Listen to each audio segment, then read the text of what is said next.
प्रसन्नाङ्गरागं प्रभाकाञ्चनाङ्गं जगद्भीतिशौर्यं तुषाराद्रिधैर्यम्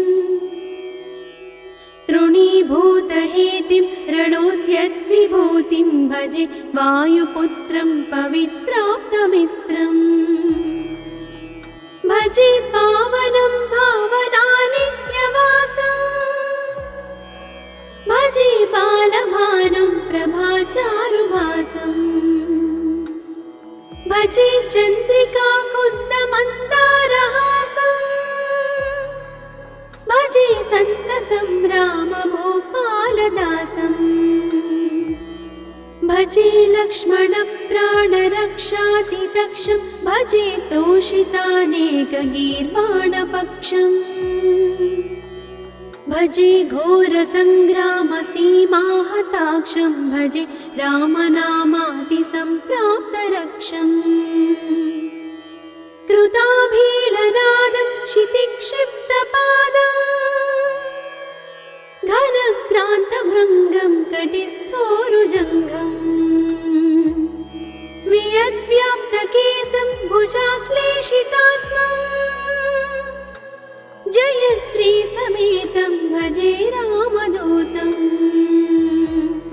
चलद्वालघातं भ्रमच्चक्रवालं कठोराट्टहासं प्रभिन्नाब्जजाण्डम्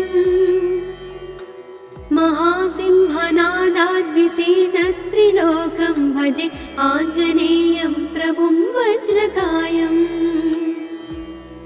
रणे भीषणे मेघनादे सनादे सरोषे समारोपिते मित्रमुखे खगानां घनानां सुराणां च मार्गे नतं तं वहं तं हनुमन्तमीडे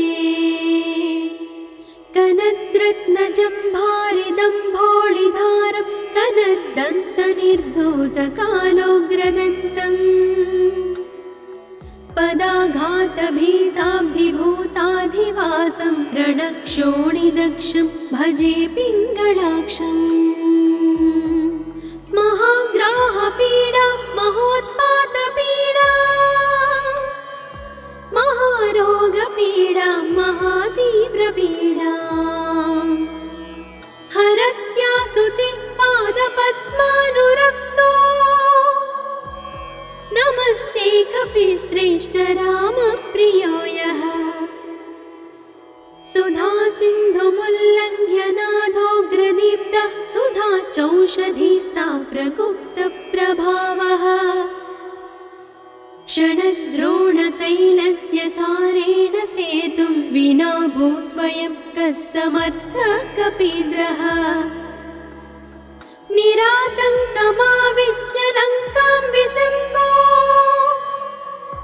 भवानेव सीतातिशोकापहारी समुद्रान्तरङ्गादिरौद्रं विनिद्रम् विलङ्घ्योरुजङ्घस्तुतं मर्त्यसङ्घः रमानाथ रामः क्षमानाथ रामः अशोकेन शोकं विहाय प्रहर्षम् वनान्तर्घनं जीवनं दानवानं विपाट्य प्रहर्षात् हनूमान् त्वमेव जराभारतो भूरिपीडां शरीरे निराधारणारूढगाढप्रतापे भवत्पादभक्तिं भवद्भक्तिरक्तिं कुरु श्रीहनुमत्प्रभो मे दयाळो महायोगिनो ब्रह्मरुद्रादयो वा न जानन्ति तत्त्वं निजं राघवस्य कथं ज्ञायते मातृसे नित्यमेव प्रसीद प्रभो वानरेन्द्रो नमस्ते नमस्ते महासत्त्ववाहाय तुभ्यं नमस्ते महावज्रदेहाय तुभ्यं नमस्ते परीभूतसूर्याय तुभ्यम् सर्वकार्याय तुभ्यम् नमस्ते सदा ब्रह्मचर्याय तुभ्यं नमस्ते सदा वायुपुत्राय तुभ्यम् नमस्ते सदा पिङ्गलाक्षाय तुभ्यं नमस्ते सदा रामभक्ताय तुभ्यम् हनुमद्भुजङ्गप्रयातं प्रभाते प्रदोषेऽपि वाचार्थरात्रेऽपि मध्यः पठन्नस्नतोऽपि प्रमुक्ताघजालः सदा सर्वदा रामभक्तिं प्रयाति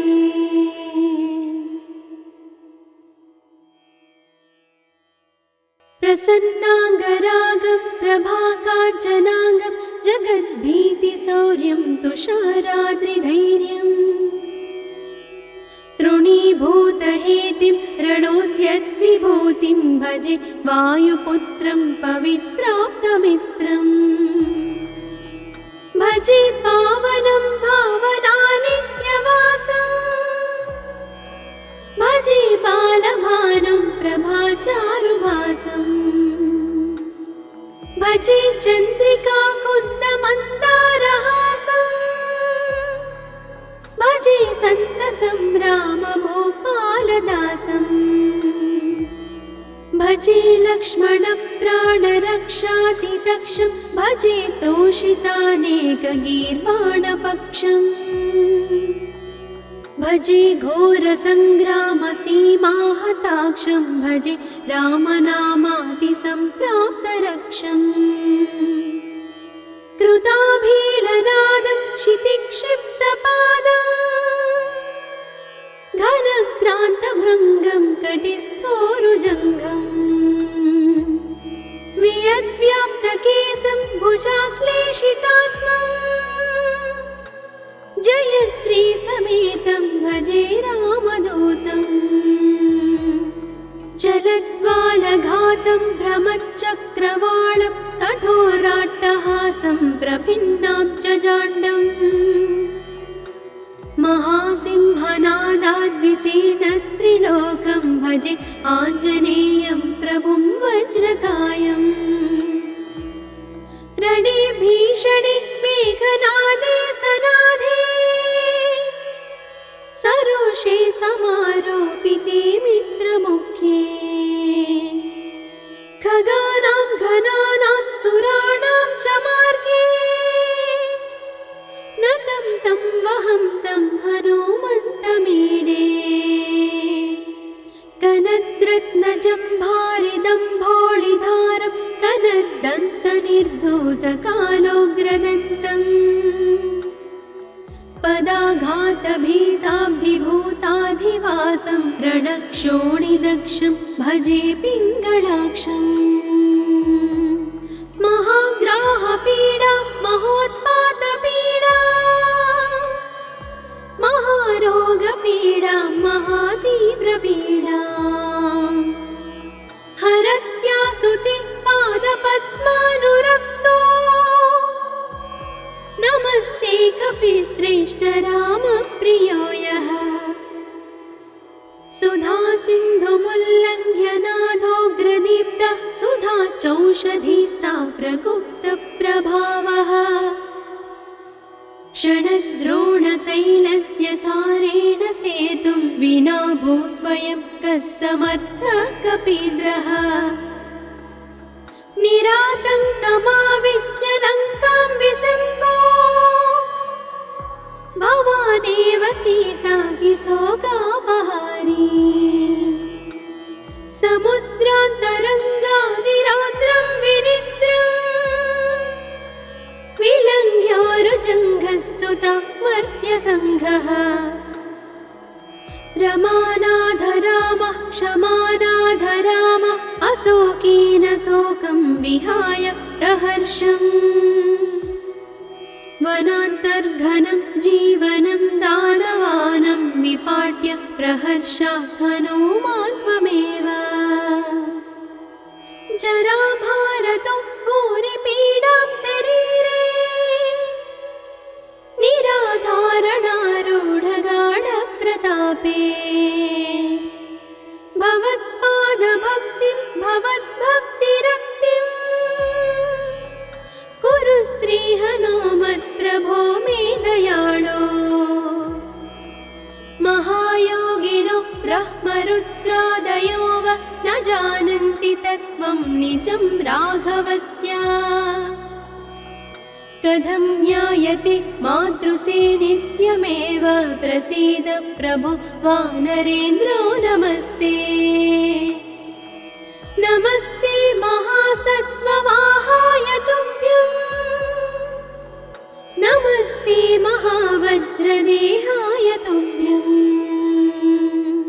नमस्ते परिभूतसूर्याय तुभ्यं नमस्ते कृतामर्त्यकार्याय तुभ्यं नमस्ते सदा ब्रह्मचर्याय तुभ्यं नमस्ते सदा वायुपुत्राय तुभ्यं नमस्ते सदा पिङ्गळाक्षाय तुभ्यं नमस्ते सदा रामभक्ताय तुभ्यं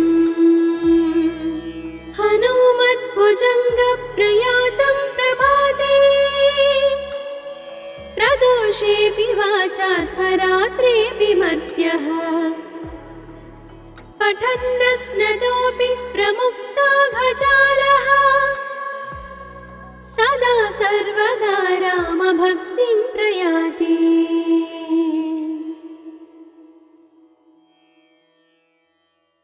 प्रसन्नाङ्गरागं प्रभाकाञ्चनाङ्गं जगद्भीतिशौर्यं तुषाराद्रिधैर्यम्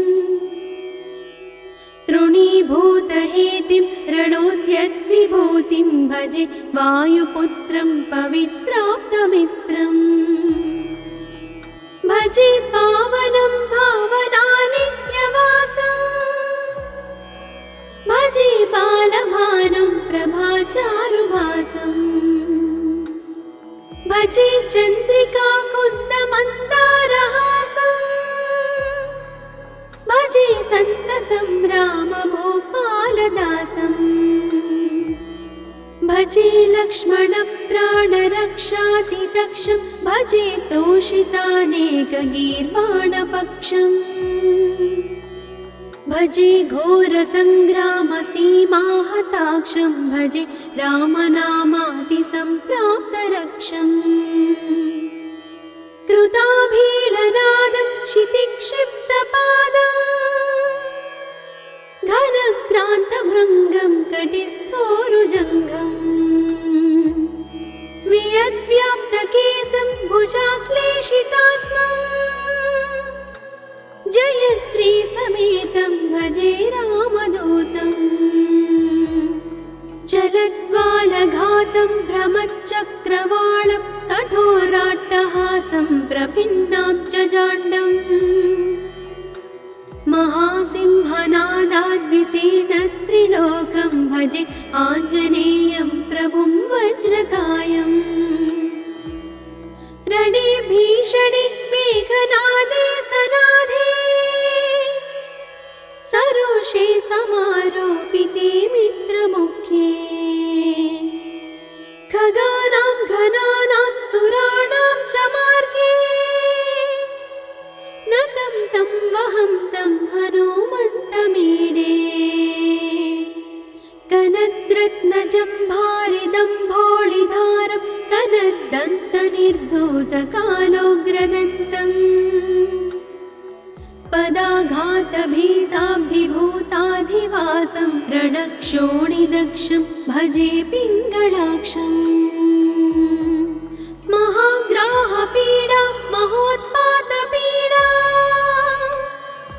महारोगपीडा महातीव्रपीडा हरत्यासुते पादपद्मानुरक्तो नमस्ते कपिश्रेष्ठ रामप्रियो यः सुधा सिन्धुमुल्लङ्घ्य नाथोग्रदीप्तः सुधा चौषधीस्ता प्रगुप्तप्रभावः षडद्रोणशैलस्य सारेण सेतुं विना भूस्वयं योगः समर्थः कपीन्द्रः निरातङ्कमाविश्य लङ्कां विसङ्गो भवानेव सीतातिशोकापहारी समुद्रान्तरङ्गादिरौद्रं विनिद्रम् विलङ्घ्योरुजङ्घस्तुता मर्त्यसङ्घः रमानाधरामः क्षमानाधरामः अशोकेन शोकं विहाय प्रहर्षम् वनान्तर्घनं जीवनं दानवानं विपाट्य प्रहर्षात् हनूमान् त्वमेव जराभारतो भूरिपीडां शरीरे निराधारणारूढगाढप्रतापे भवत्पादभक्तिं भवद्भक्तिरक्तिं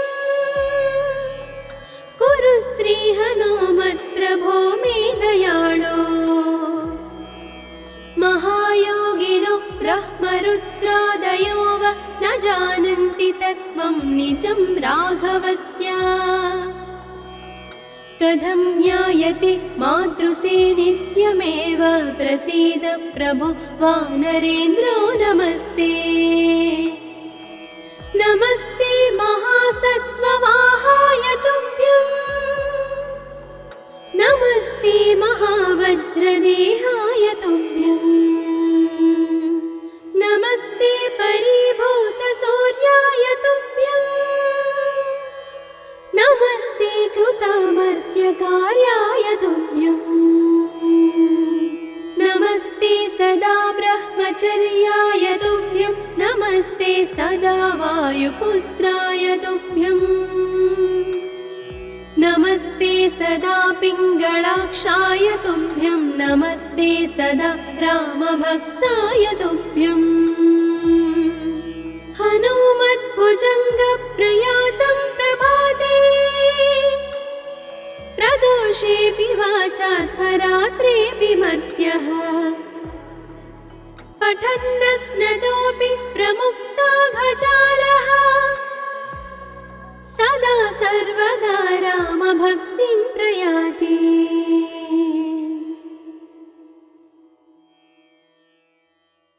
प्रसन्नाङ्गरागं प्रभाकाञ्चनाङ्गं जगद्भीतिशौर्यं तुषाराद्रिधैर्यम् तृणीभूतहेतिं रणोद्यद्विभूतिं भजे वायुपुत्रं पवित्राप्तमित्रम् भजे पावनं भावनानित्यवासं भजे बालभानुं प्रभाचारुभासं भजे चन्द्रिकाकुन्दमन्दारहासं भजे सन्ततं रामभूपालदासं भजे लक्ष्मणप्राणरक्षातिदक्षं भजे तोषितानेकगीर्वाणपक्षम् भजे घोरसङ्ग्रामसीमाहताक्षं भजे रामनामातिसम्प्राप्तरक्षम् कृताभीलनादं क्षितिक्षिप्तपादं घनक्रान्तभृङ्गं कटिस्थोरुजङ्घम् वियद्व्याप्तकेशं भुजाश्लेषितास्मं जय श्रीसमेतं भजे रामदूतं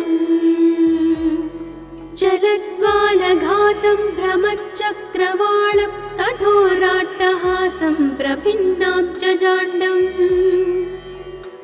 महासिंहनादाद्विशीर्णत्रिलोकं भजे आञ्जनेयं प्रभुं वज्रकायम् रणे भीषणे मेघनादे सनादे सरोषे समारोपिते मित्रमुख्ये खगानां घनानां सुराणां च मार्गे नतं तं वहं तं हनुमन्तमीडे कनत्ते श्रीमद्रत्नजम्भारिदम्भोळिधारं कनद्दन्तनिर्धूतकालोग्रदन्तम् पदाघातभीताब्धिभूताधिवासं रणक्षोणिदक्षं भजे पिङ्गळाक्षम् महाग्राहपीडा महोत्पातपीडा महारोगपीडा महातीव्रपीडा हरत्यासुते पादपद्मानुरक्तो नमस्ते कपिश्रेष्ठ रामप्रियो यः सुधा सिन्धुमुल्लङ्घ्य नाथोग्रदीप्तः सुधा चौषधीस्ता प्रगुप्तप्रभावः षडद्रोणशैलस्य सारेण सेतुं विना भूस्वयं कः समर्थः कपीन्द्रः निरातङ्कमाविश्य लङ्कां विसम्पो भवानेव सीतातिशोकापहारी समुद्रान्तरङ्गादिरौद्रं विनिद्रम् विलङ्घ्योरुजङ्घस्तुता मर्त्यसङ्घः रमानाथ रामः क्षमानाथ रामः अशोकेन शोकं विहाय प्रहर्षम् वनान्तर्घनं जीवनं दानवानं विपाट्य प्रहर्षात् हनूमान् त्वमेव जराभारतो भूरिपीडां शरीरे निराधारणारूढगाढप्रतापे भवत्पादभक्तिं भवद्भक्तिरक्तिं कुरु श्रीहनुमत्प्रभो मे दयाळो महायोगिनो ब्रह्मरुद्रादयो वा न जानन्ति तत्त्वं निजं राघवस्य कथं ज्ञायते मातृसे नित्यमेव प्रसीद प्रभो वानरेन्द्रो नमस्ते नमस्ते महासत्त्ववाहाय तुभ्यं नमस्ते महावज्रदेहाय तुभ्यं नमस्ते परिभूतसूर्याय तुभ्यं नमस्ते कृतामर्त्यकार्याय तुभ्यं नमस्ते सदा ब्रह्मचर्याय तुभ्यं नमस्ते सदा वायुपुत्राय तुभ्यं नमस्ते सदा पिङ्गळाक्षाय तुभ्यं नमस्ते सदा रामभक्ताय तुभ्यं हनुमद्भुजङ्गप्रयातं प्रभाते प्रदोषेऽपि वाचार्थरात्रेऽपि मर्त्यः पठन्नस्नतोऽपि प्रमुक्ताघजालः सदा सर्वदा रामभक्तिं प्रयाति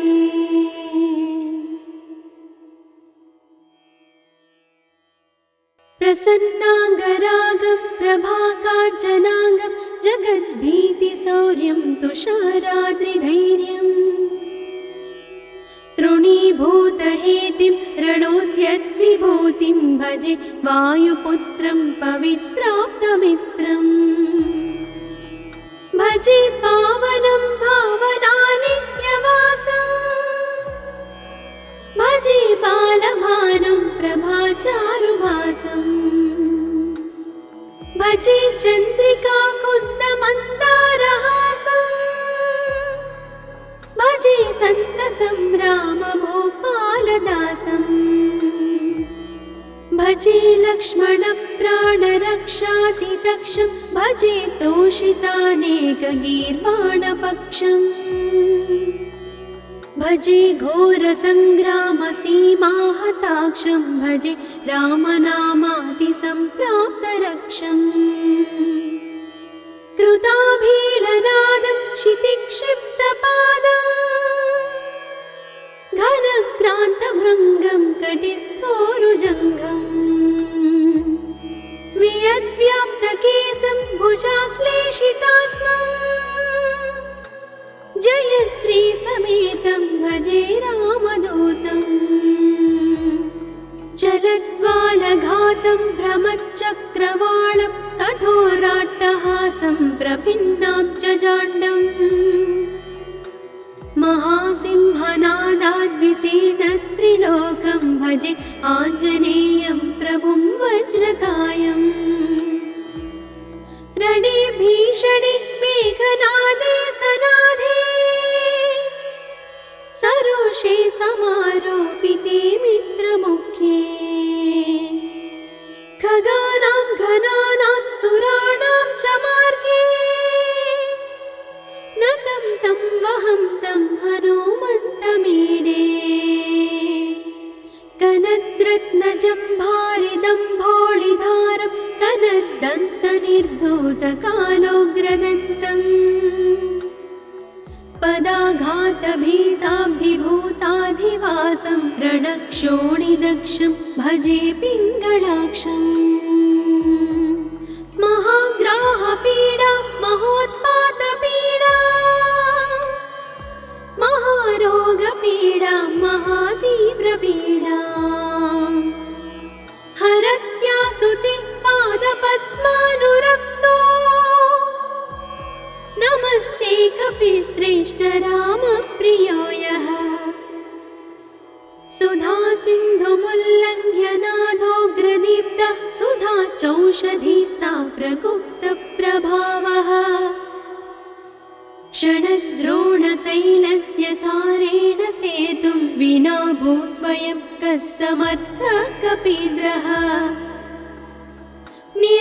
निरातङ्कमाविश्य लङ्कां विसम्भो भवानेव सीतातिशोकापहारी समुद्रान्तरङ्गादिरौद्रं विनिद्रम् विलङ्घ्योरुजङ्घस्तुता मर्त्यसङ्घः रमानाथ रामः क्षमानाथ रामः अशोकेन शोकं विहाय प्रहर्षम् वनान्तर्घनं जीवनं दानवानं विपाट्य प्रहर्षात् हनुमान् त्वमेव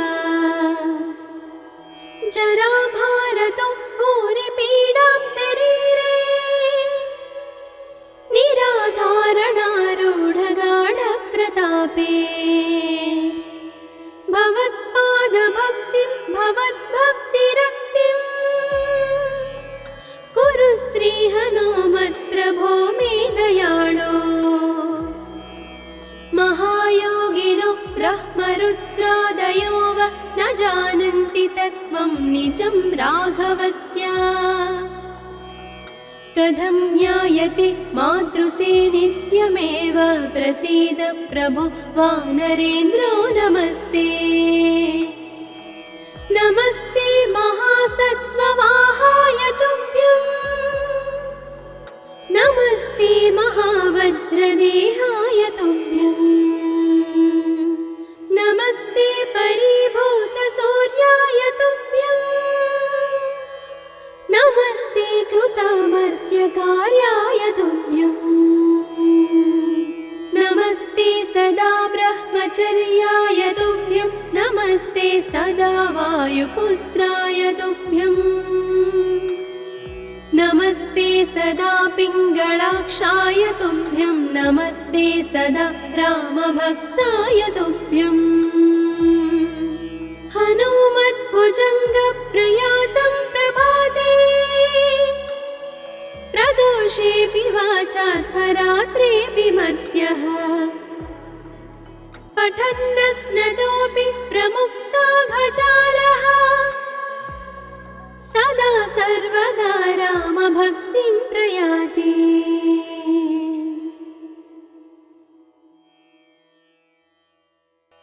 प्रसन्नाङ्गरागं प्रभाकाञ्चनाङ्गं जगद्भीतिशौर्यं तुषाराद्रिधैर्यम् तृणीभूतहेतिं रणोद्यद्विभूतिं भजे वायुपुत्रं पवित्राप्तमित्रम् भजे भजे पावनं भावनानित्यवासम् भजे बालभानुं प्रभाचारुभासम् भजे चन्द्रिका कुन्दमन्दारहासम् भजे सन्ततं रामभूपालदासम् भजे लक्ष्मणप्राणरक्षातिदक्षं भजे तोषितानेकगीर्वाणपक्षम्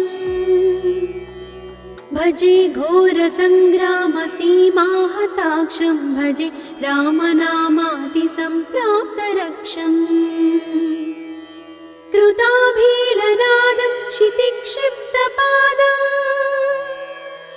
घनक्रान्तभृङ्गं कटिस्थोरुजङ्घम् वियद्व्याप्तकेशं भुजाश्लेषितास्मम् जयश्रीसमेतं भजे रामदूतम् चलद्वालघातं भ्रमच्चक्रवालं कठोराट्टहासं प्रभिन्नाब्जजाण्डम् महासिंहनादाद्विशीर्णत्रिलोकं भजे आञ्जनेयं प्रभुं वज्रकायम् रणे भीषणे मेघनादे सनादे सरोषे समारोपिते मित्रमुख्ये खगानां घनानां सुराणां च मार्गे नतं तं वहं तं हनुमन्तमीडे कनद्रत्नजम्भारिदम्भोळिधारं कनद्दन्तनिर्धूतकालोग्रदन्तम् पदाघातभीताब्धिभूताधिवासं रणक्षोणिदक्षं भजे पिङ्गळाक्षम् महाग्राहपीडा महोत्पातपीडा महारोगपीडा महातीव्रपीडा हरत्यासुते पादपद्मानुरक्तो नमस्ते कपिश्रेष्ठ रामप्रियो यः सुधा सिन्धुमुल्लङ्घ्य नाथोग्रदीप्तः सुधा चौषधीस्ता प्रगुप्तप्रभावः षडद्रोणशैलस्य सारेण सेतुं विना भूस्वयं कः समर्थः कपीन्द्रः निरातङ्कमाविश्य लङ्कां विसम्भो भवानेव सीतातिशोकापहारी समुद्रान्तरङ्गादिरौद्रं विनिद्रम् विलङ्घ्योरुजङ्घस्तुता मर्त्यसङ्घः रमानाथ रामः क्षमानाथ रामः अशोकेन शोकं विहाय प्रहर्षम् वनान्तर्घनं जीवनं दानवानं विपाट्य प्रहर्षात् हनूमान् त्वमेव जराभारतो भूरिपीडां शरीरे निराधारणारूढगाढप्रतापे भवत्पादभक्तिं भवद्भक्तिरक्तिं कुरु श्रीहनुमत्प्रभो मे दयाळो महायोगिनो ब्रह्मरुद्रादयो वा न जानन्ति तत्त्वं निजं राघवस्य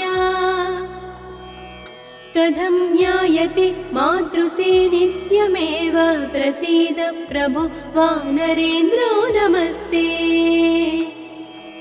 नमस्ते महासत्त्ववाहाय तुभ्यं नमस्ते महावज्रदेहाय तुभ्यं नमस्ते परिभूतसूर्याय तुभ्यं नमस्ते कृतामर्त्यकार्याय तुभ्यं नमस्ते सदा ब्रह्मचर्याय तुभ्यं नमस्ते सदा वायुपुत्राय तुभ्यं नमस्ते सदा पिङ्गलाक्षाय तुभ्यं नमस्ते सदा रामभक्ताय तुभ्यम् हनुमद्भुजङ्गप्रयातं प्रभाते प्रदोषेऽपि वाचाथ रात्रेऽपि मध्यः